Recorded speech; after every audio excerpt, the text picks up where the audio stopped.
चोलिया में रंगवा ना डाल देवरू, हई गुलल वैसे ना भी न भरी देवरू, हई गुलल वैसे ना भी न भरी देवरू, हई गुलल वैसे ना भी ना भरी देवरू, हई गुलल वैसे ना भी।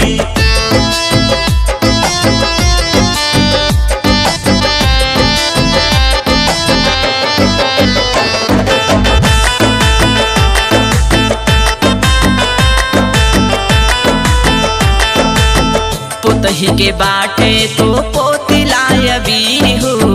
पोतिला अबीर हो तू पोतिला अबीर हो,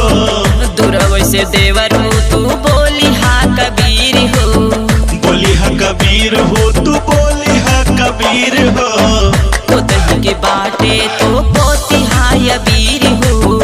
दूरवै से देवरू तू बोली हा कबीर हो, सुनिए ने होने हथवा ना धारी देवरू, सुनिए ने होने हथवा ना धारी देवरू, हई गुलल वैसे ना भी न भरी देवरू, हई गुलल वैसे ना भी न भरी देवरू, हई गुलल वैसे ना भी ना भरी देवरू, हई गुलल वैसे ना भी।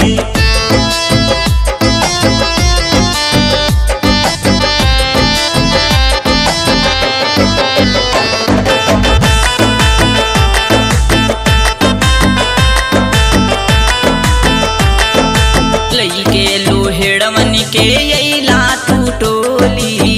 लेके अइला टोली हो लेके अइला टोली, हमरा के बोल ताड़े उल्टा सीधा बोली, उल्टा सीधा बोली हो उल्टा सीधा बोली।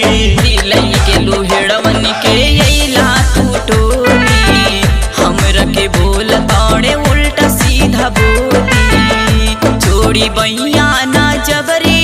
करी देवरू, छोड़ी बहिया ना जबरी करी देवरू, हई गुलल वैसे ना भी न भारी देवरू, हई गुलल वैसे ना भी न भारी देवरू, हई गुलल वैसे ना भी ना भरी देवरू, हई गुलल वैसे ना भी। हमर चोलिया में रंगवा ना डाल देवरू,